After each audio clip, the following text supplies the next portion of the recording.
नमस्कार दोस्तों। आज हम लोग सीखने वाले हैं एक्सेल में डेटा टैब में ये gate data, transform data, queries and connection, sort and filter, data tool and forecast और आउटलाइन। तो अभी के लिए हम शुरू करते हैं गेट एंड डाटा ट्रांसफॉर्म से।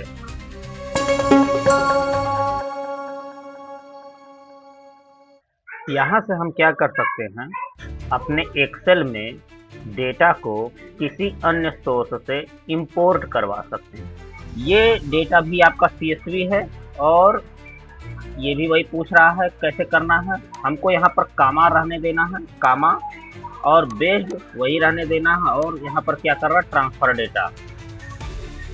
जब आप ट्रांसफर डेटा करेंगे तो वही आपके पास फिर से खुल करके आएगा। कीप रोज, रोज को कीप कर सकते हैं, यहाँ पर कुछ परिवर्तन आप कर सकते हैं, और फिर क्लोज एंड लोड पर क्लिक कर सकते हैं। एक तो ये ऑप्शन है क्लोज एंड लोड करना। दूसरा एक तरीका मैं आपको बता दे रहा हूँ, गेट डेटा फ्रॉम CSV पर आते हैं और यहाँ पर क्लिक करते हैं। देखिए अब की बार जो हमसे पूछ रहा है, यहाँ पर हम ट्रांसफर डेटा कर रहे थे, यहाँ से हम डायरेक्टली लोड भी कर सकते हैं। जैसे ही लोड करेंगे तुरंत ये डेटा हमारा लोड होकर के चला आएगा हमारे सामने। ठीक है, तो ये सरल तरीका है डेटा को इंपोर्ट करना किसी फाइल के द्वारा। अब हम देख लेते हैं डेटा इसमें इंपोर्ट करने के लिए फ्रॉम वेब के द्वारा। तो मैं यहाँ अदर सोर्स में आता हूँ, फ्रॉम वेब पर क्लिक करता हूँ, और जैसे ही वेब पर मैं क्लिक करूँगा तो मुझे देखिए यहाँ पर URL पेस्ट करने के लिए कहेगा एक, या फिर एडवांस में आएंगे URL का पोर्ट ये सारी चीज़ें। तो हम बेसिक में आते हैं और URL से डेटा यहाँ पोस्ट कर सकते हैं। तो URL से डेटा को पेस्ट करने के लिए हम यहाँ पर कुछ खोलेंगे। मान लीजिए हम यहाँ पर खोलते हैं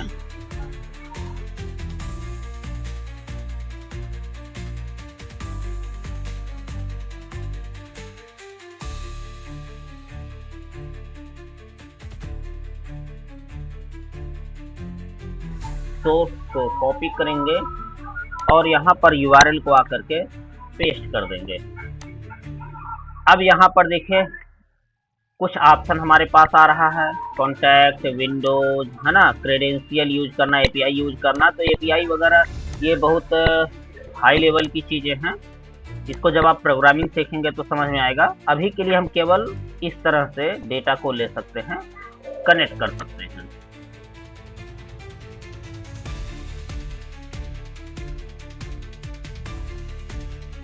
पर देख सकते हैं इस तरह से हमारे पास कुछ डेटा आया, टेबल 0, टेबल 1। अब यहाँ से इस कनेक्शन से हम कौन कौन सी चीज़ें यहाँ इंपोर्ट करवा सकते हैं, उस पर हम यहाँ जैसे ही चुनेंगे, जिस भी टेबल पर, जिस भी डेटा पर हम यहाँ चुनेंगे, तो ये डेटा का प्रीव्यू हमको यहाँ पर दिखाई देगा, है ना। तो इस तरह से डेटा आपको जो भी लेकर के आना है, या वेब व्यू का इस तरह से डेटा लेकर के आना है, जो फॉर्मेटिंग है पूरी फॉर्मेटिंग की तरह, या फिर टेबल व्यू में डेटा लेकर के आना है, आप यहाँ से स्विच कर सकते हैं। ठीक है, और ये कुछ इस प्रकार का डेटा है। तो मैंने यहाँ पर एक्सेल का कब कैसे लॉन्च हुआ ये हम यहाँ देखना चाहते हैं। तो मैं ये टेबल ले लेता हूँ। अगर वेब व्यू टोटल लेकर के आना चाह रहे हैं, देखिए वेब व्यू आ जाएगा। हमको वेब का व्यू नहीं लेकर के आना, हमको एक टेबल में इसको डेटा को कन्वर्ट कर लेना है। तो हम क्या करेंगे, टेबल व्यू पर क्लिक करेंगे और यहाँ पर लोड अगर हम करते हैं तो सीधा लोड हो जाएगा, जैसा कि मैंने पहले बताया था। और ट्रांसफ़र डेटा करेंगे तो आपके पास एक प्रोग्रामिंग में भी आएगा, वहाँ प्रोग्रामिंग में कुछ चेंज करके आप डेटा को इंपोर्ट करवा सकते हैं। मैं डायरेक्टली लोड कर लेता हूँ। तो जैसे ही मैं डायरेक्टली लोड कर लूँगा, आप देखेंगे यहाँ पर हमारे पास एक टेबल ये आ गया है। तो आप वेबसाइट से भी डेटा लेकर के आ सकते हैं। अब अगला हम देखेंगे यहाँ पर किसी PDF से डेटा को कैसे ले सकते हैं। PDF पर हम क्लिक करते हैं और कुछ PDF ऐसे हैं जहां हम देखेंगे कि हमारे पास PDF हैं, कि मान लीजिए ये है हमारे पास एक PDF डेटा, इसको मैं यहाँ पर इंपोर्ट करता हूँ। तो ये भी कुछ समय लेगा इंपोर्ट करने के लिए।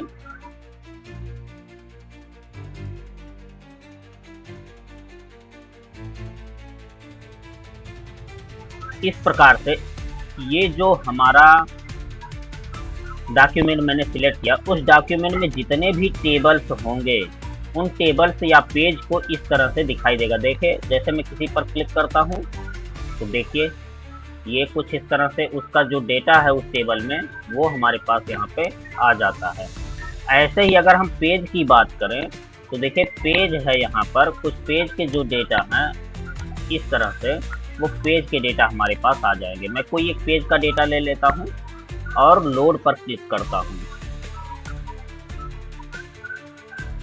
देखिए यहाँ पर बगल में देख सकते हैं डेटा कितना इसमें ये ट्रांसफर कर रहा है, वो यहाँ पर आया 37 रो पूरे डेटा में से ये लेकर के आया है। ठीक है, तो क्वेरी में आप देख सकते हैं, कनेक्शन भी आप यहाँ देख सकते हैं। मैं यहाँ पर दिखा दूँ आपको कि यह कुछ डेटा थे जो यहाँ पर आ गए हैं। ठीक है, जो हमने सिलेक्ट किया था टेबल। तो आप पीडीएफ से भी डेटा इंपोर्ट करवा सकते हैं। ठीक है, या अन्य स्रोत, जो आप स्रोत यहाँ पर चुनेंगे उन सभी स्रोत से आप डेटा को ला सकते हैं। ठीक है, अब यही चीज़ आप यहाँ देखेंगे कि सीएसवी, वेब, कुछ ऐसे जो इम्पोर्टेंट टूल्स इसी के अंदर वाले हैं उसको बाहर भी यहाँ ला करके पेस्ट किया हुआ है। टेबल या रेंज यहाँ से आप ले सकते हैं। कोई एक और ऑप्शन यहाँ मैं डिस्कार्ड कर देता हूँ अभी के लिए। यहाँ पर देखेंगे रिसेंट सोर्स, रिसेंटली हमने जहाँ से डेटा को लिया है वो यहाँ पर सोर्स हमारे पास आ जाते हैं। इस पर क्लिक करते ही डायरेक्टली ये कनेक्शन स्थापित कर लेगा और डेटा को लोड करेगा। अगर हम चाहते हैं कोई एग्जिस्टिंग कनेक्शन, पहले से ही हमारा कोई कनेक्शन है, देखिए मैंने ये जितना लिया हुआ ये पहले के कनेक्शन है, वहाँ से भी डेटा को हम डायरेक्टली ओपन कर सकते हैं और यहाँ पर रिफ्रेश कर सकते हैं हम डेटा को। जैसे ही रिफ्रेश करेंगे उस सोर्स में जो भी परिवर्तन हुआ होगा अब तक के इन सोर्स में, वहाँ पर सोर्स में अगर परिवर्तन हुआ है तो यहाँ रिफ्रेश करने के बाद हमारे इस टेबल में भी परिवर्तन ऑटोमेटिकली हो जाएगा। अब इस डेटा को हम यहाँ से फिल्टर कर सकते हैं। फिल्टर में क्या होता है, जैसे आप फिल्टर पर यहाँ क्लिक करेंगे आप देखेंगे इसके जो टेबल आपके है, टेबल के बगल में यहाँ एक एरो खुल करके आ जाती है और जैसे फिल्टर पर हटा देते तो ये फिल्टर का एरो हट जाता है। फिल्टर करना है आपको डेटा या A to Z सॉर्ट करना है, यहाँ पर एक क्रम में लगाना है। तो देखिए अगर आप चाहते हैं कि ये डेटा हमारा क्रम में आए तो क्रम में कैसा है, A to Z के क्रम में आए, तो हम A to Z वाले पर क्लिक कर देंगे। देखिए A वाले पहले शुरू होंगे, फिर A to Z, ऐसे ये हमारा शुरू हो जाएगा A to Z के क्रम में। ठीक है, अगर हम किसी एक कॉलम को यहाँ पर चुनते हैं और यहाँ पर A to Z करते हैं, यह कॉलम A to Z की भूमिका में आ जाता है। वैसे अगर इसको हम चुनते हैं तो ये भी आ जाएगा इस तरह से। ठीक है, और अगर फिल्टर पर क्लिक करते हैं, फिल्टर में हम क्या कर सकते हैं, यहाँ पर क्लिक करके आप किसी भी, जैसे ही आप देखेंगे कोई एक डेटा आप इसमें दिखाना चाहते हैं दिखा सकते हैं, नहीं दिखाना चाहते हैं तो उस पर आप चेक कर दीजिए, हट जाएंगे। जिन डेटा को आप केवल दिखाना चाहते हैं उनको आप सिलेक्ट करेंगे यहाँ से, तो ये डेटा फिल्ट्रेशन करके ओके, केवल वही डेटा आपको दिखाएंगे, बाकी डेटा नहीं दिखाएंगे। यहाँ से हम अपने फिल्टर्स को क्लियर कर सकते हैं। ऐसे ही है टेक्स्ट टू कॉलम, यहाँ पर है टेक्स्ट टू कॉलम, इस पर क्लिक करते हैं हम। इसको मैं सीधा कॉपी कर देता हूँ और किसी नए स्थान पर आकर के पेस्ट करता हूँ और यहाँ पर इस डेटा को हम देखेंगे, टेक्स्ट टू कॉलम करेंगे। टेक्स्ट टू कॉलम पर क्लिक करेंगे, यहाँ पर टैब नहीं, हमको टैब को हटाना, कामा यहाँ से सिलेक्ट कर लेना है इस तरह से, और कामा और स्पेस भी अगर आपका है तो स्पेस भी आप सिलेक्ट कर लेंगे तो स्पेस का भी आ जाता है। तो मैं चूंकि यहाँ कामा वाला मैंने सिलेक्ट किया था, मैं कामा को चुनता हूँ और नेक्स्ट कर देता हूँ और फिनिश कर देता हूँ। तो अब आप देखेंगे ये जो टेक्स्ट हमारा था वो एक एक कॉलम में आ गया है। आप देखिए इस तरह से ये कॉलम में डेटा आपका हो गया है। ठीक है, तो आप टेक्स्ट टू कॉलम यहाँ से कर सकते हैं, फ्लैश फिल कर सकते हैं। मैं यहाँ पर क्या करूँगा, आज डाटा वैलिडेशन एक लगाता हूँ। जैसे मान लीजिए मैंने एक फार्म बनाया हुआ, उस फार्म में एंट्री है, मैं दो चीज़ों की एंट्री यहाँ करवाता हूँ और इसको थोड़ा सा फॉर्मेटिंग कर दूंगा ताकि ये आसान हो जाए समझने में। मान लीजिए यहाँ पर मैं लिखता हूँ नेम और यहाँ पर लिखता हूँ एज। ठीक है, मैं चाहता हूँ कि ऐसे व्यक्ति जो 18 साल से 45 साल के हो या 40 साल के हो, वही उन्हीं का डेटा केवल यहाँ एंटर करे। तो मैं यहाँ पर आता हूँ, इतने भाग में मैं सिलेक्ट कर लूंगा इस भाग में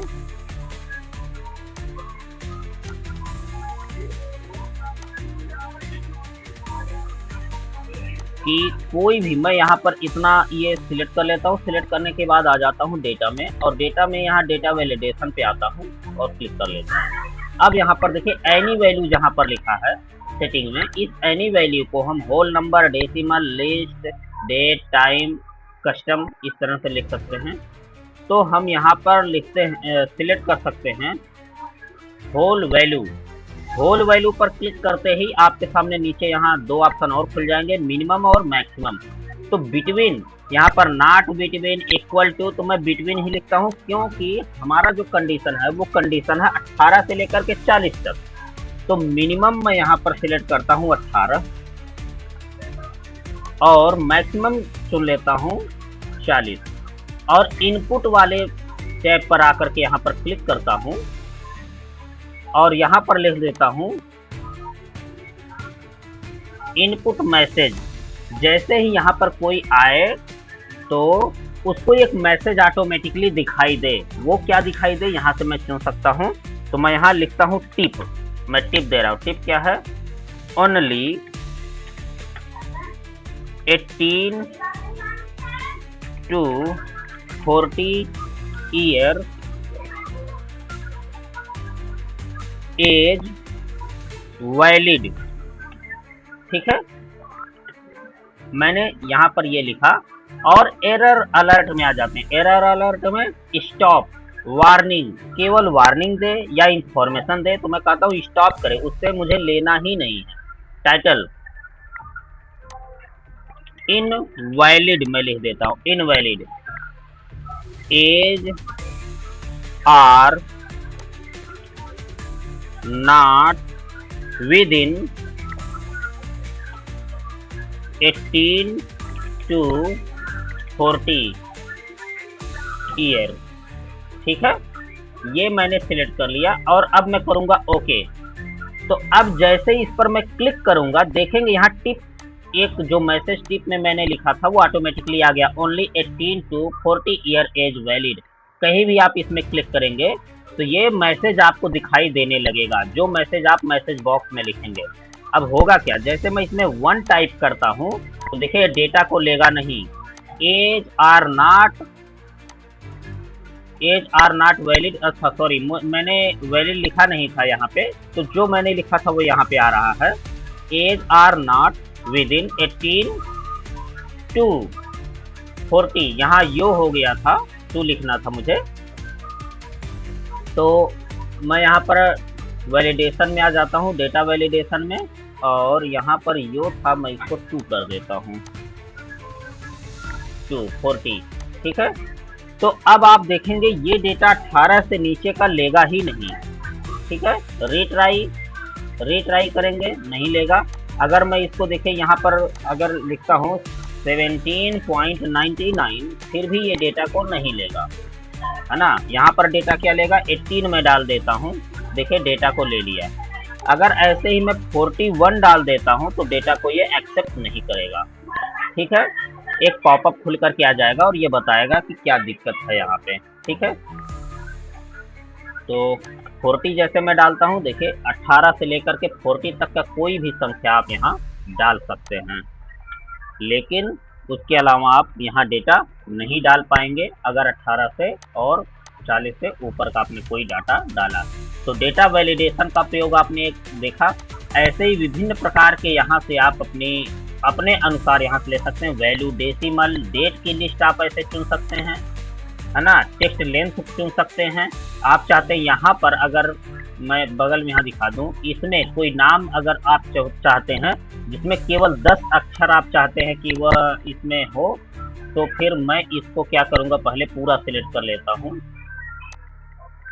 और डेटा वैलिडेशन में यहाँ वैलिड कर देता हूँ। टेक्स्ट लेंथ बिटवीन, मिनिमम कम से कम मैं यहाँ चुन लेता हूँ 3 और ज़्यादा से ज़्यादा यहाँ 10। तो मैं ओके कर देता हूँ। और मैंने यहाँ पर कुछ भी नहीं लिखा अब की बार, न मैसेज में मैंने कुछ लिखा हुआ है और ना ही एरर में मैंने लिखा हुआ। तो आप देखेंगे मैं लिखता हूँ HJK, ये 3 अक्षर का था इसलिए ले लिया, मैं केवल HJ लिखता हूँ, के नहीं लिखता हूँ। तो देखिए मैटर नहीं लिया और ना ही हमको कुछ बता रहा है यहाँ पर कि क्या दिक्कत है। यहाँ पर क्या लिख कर कह रहा है, this value doesn't match with the data validation restriction defined for this cell. अब यहाँ पर जो मैंने मैसेज नहीं लिखा है उसका नहीं आ रहा है, यहाँ इसलिए हम डिफाइन करते हैं कि क्या होना चाहिए। इनपुट मैसेज में हम कुछ लिखेंगे तो ये हमको मैसेज यहाँ लिख करके देगा। तो मैं यहाँ लिख देता हूँ नेम ओनली या फिर बिटवीन 3 to 10 कैरेक्टर। ठीक है, ये मैंने लिखा। एरर में नेम नॉट वैलिड।